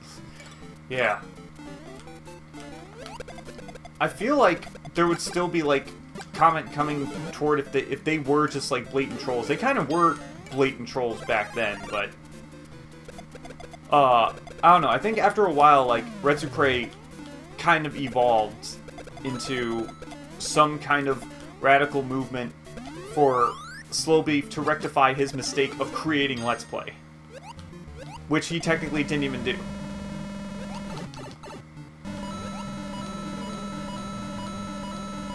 Yeah, there hasn't been a Retsupray video in almost 2 years. I mean, him and Beatus are still doing stuff together, but no Retsupray. The era of Retsupray might be over. The era of traditional Retsupray has kind of been over all the way back in 2013. I think Retsu Blitz was kind of the magnum opus of the traditional Retsupray. And then it just became wrong praise. Because I think like after like the PewDiePie Retsupray, like Let's Plays just got better. Like, they just got better, they actually got a standard, and there was, like, no reason to make fun of them for it. It was kind of like, it's kind of like how I feel about Yu-Gi-Oh! Abridged. How, like, Yu-Gi-Oh! Abridged should have never gone past Season 1 because, at the time, it became a meme fest. Like, all the later seasons of Yu-Gi-Oh! Abridged just became, nothing but bullshit random memes that were set up by, like, you know, the first season, and it's like they just get regurgitated. It's regurgitated garbage memes, as opposed to like the original objective of the Yu-Gi-Oh! Abridged series was to make a satire on the 4Kids dub. Except after a while, like Lil Karibo ran out of things to talk about to make fun of the 4Kids dub. So it was just like, oh yeah, 4Kids censored this, 4Kids did this stupid shit, blah blah blah. You get the drill. 4Kids sucks. That in order to like keep the fire going, he had to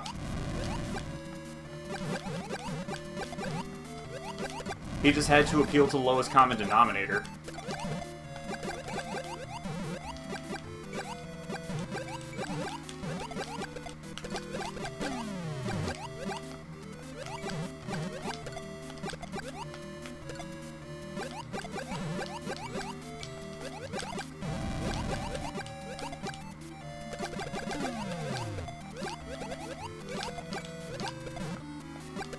I don't know if I never told this story on stream before, but like, so a while back I actually found like a little project. So there was a project done by Funimation in collaboration with 4Kids. So what they attempted to do was that they attempted to redub the Yu-Gi-Oh episodes, and instead of like going with the obnoxious censorship decision that 4Kids did, they decided to do it Funimation's way. 4Kids was still involved, but they did like dub like the first 13 episodes of Yu-Gi-Oh, and it was pretty interesting. You know, they kept the original soundtrack. They translated the dialogue better, and you know, shit didn't get cut out.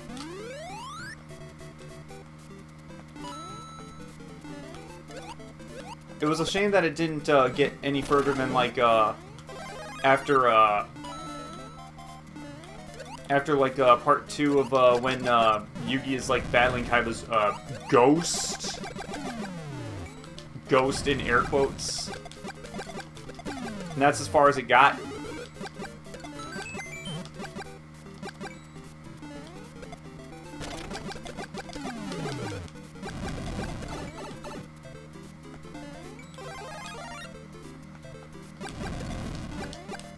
But yeah, this, and it's like, I thought, oh, so like, did Yu-Gi-Oh! Bridge like inspire this project? And it apparently turned out, no, that was a project that they did all the way back in like 2004.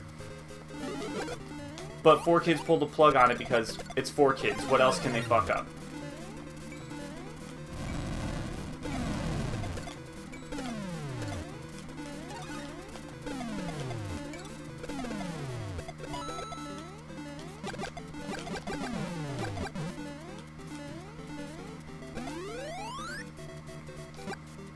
Dang.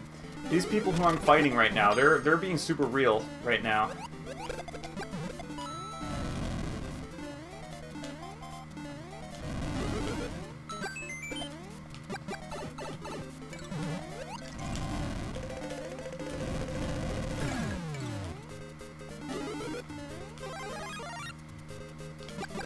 Yeah, yeah. Bowser's like a frisbee, he just keeps coming back.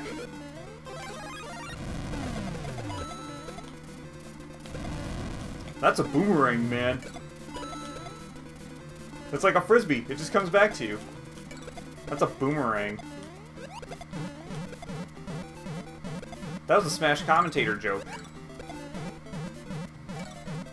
I don't remember who it was. There was a dude who was just like, yeah, he's like a frisbee, he comes back to you. It's like, that's a boomerang, my dude.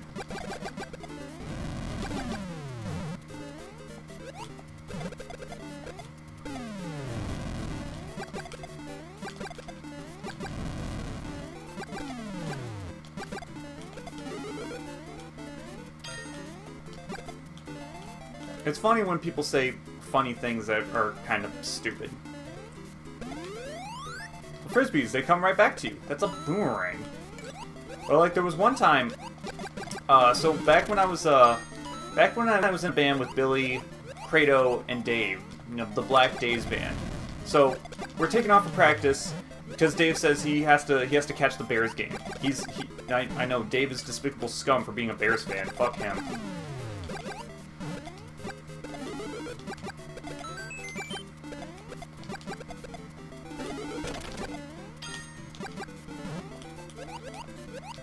But hey, at least Chicago's actually having a good season right now. But in any case, he's leaving. He's trying to take off, like, to catch the Bears game. And Kratos goes like, oh, who are they fighting? And it's like, Kratos, it's football. They don't fight. Oh, we had a good laugh about it. Who are the Bears fighting? It's like...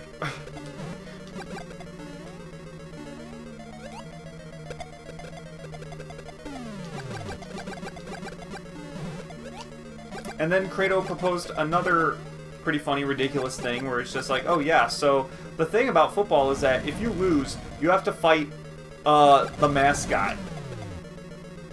It's like you have to fight your mascot? Yeah, you have to fight a whole team of your mascot. So it's like, so if the Chicago Bears lose, they have to fight bears? You would watch football if they fight... I mean, there was... There was a fight that broke out at the last Bears game. And this fucking dude, he went right up to this fucking dude, to one of the Saints, and tried to slap the wrists or the mouth guard out of him, or out of his mouth, and then they just broke into a fight, and the dude got ejected for it. Do actual Bears come on the field? Oh my god, I wish.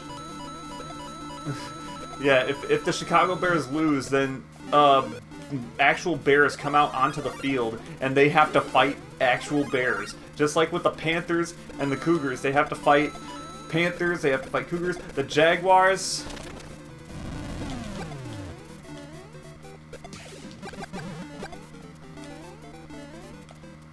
The Patriots have to fight Patriots. The Packers have to fight Amazon employees.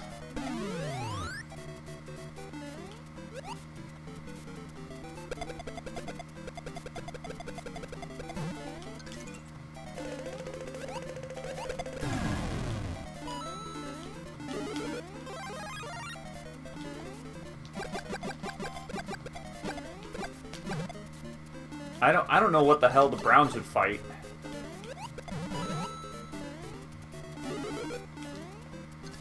I'm not sure how that would make any sense whatsoever. The Browns fight the Browns. The Washington Redskins have to fight the Redskins.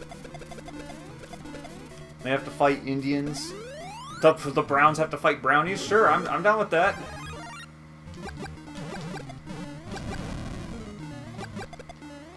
Tampa Bay Buccaneers have to fight Bucks.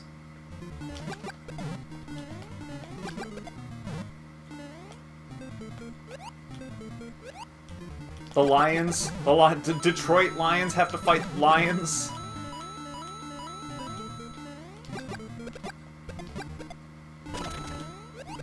The Indianapolis Colts have to fight baby horses.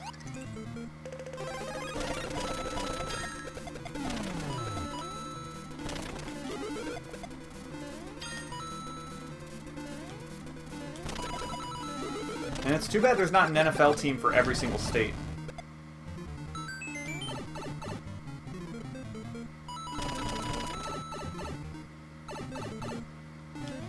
It's weird that, like, there isn't an NFL team for every single state, but New York gets 3, California gets 4, Florida has 2.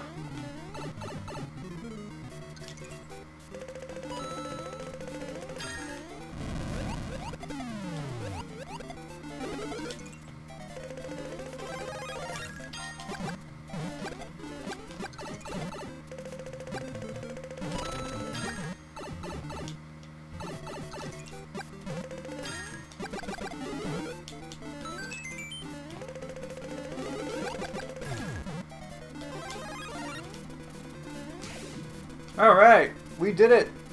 We finally won. I mean, we finally won another one.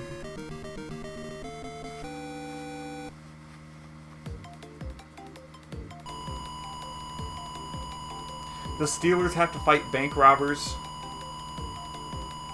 Eagles have to fight Eagles.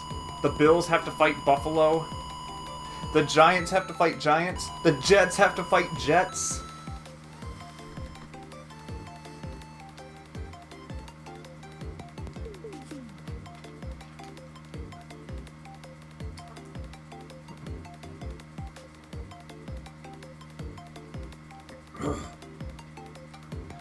Oh god, the Titans.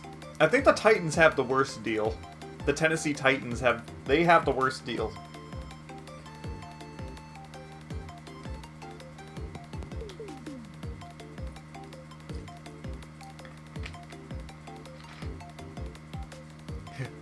Ikacho, Max, and Ururu. Thanks for playing, guys. Ururu, what's this? Notices your bulge. Screenshot that.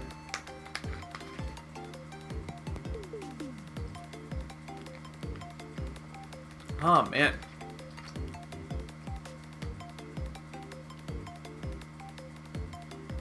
They'd be the anime... they'd be fighting like the... What? An Attack on Titan? I was thinking of the Titans in Greek mythos. You know, the Hercules Titans? Tennessee has to fight those. That would be insane. Damn. Ururu got 2 kills. Interesting. Yeah, fighting the Titans would definitely be terrifying. I think I'm gonna rope it in for the night after I practice this level a couple more times because this level keeps kicking my ass. Okay.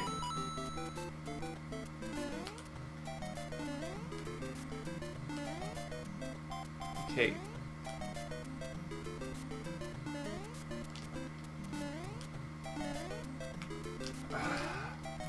See, that is a bad cycle to get into. So let's practice this situation.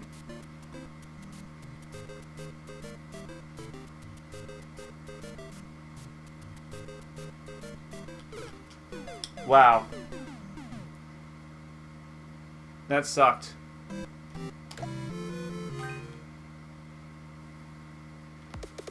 I mean, you can definitely see the jump I was kind of the jump I was kind of trying to go for.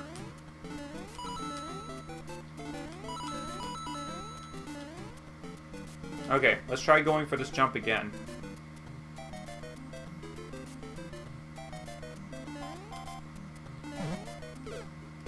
Okay.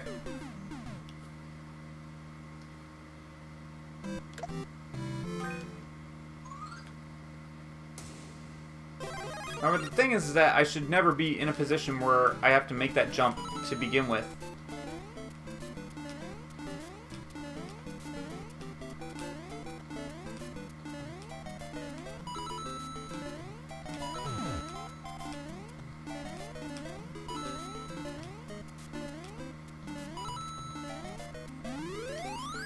Okay. That was decent, but not good enough.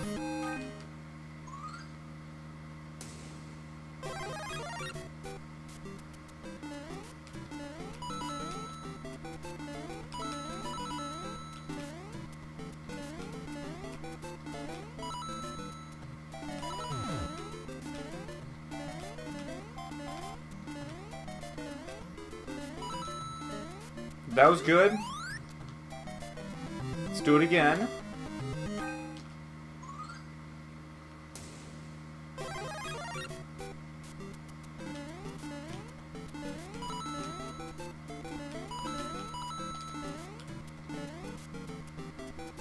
Shit.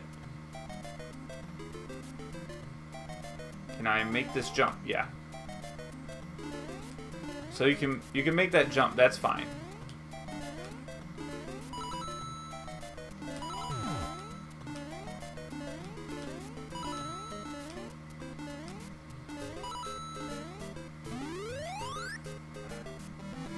One more.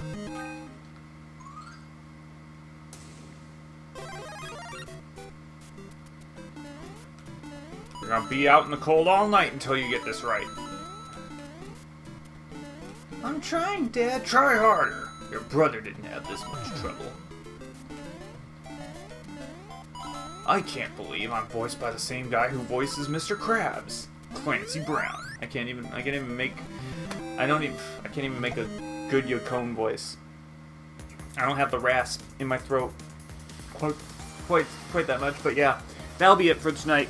Thanks for joining, guys. You guys all have a great night. Be safe,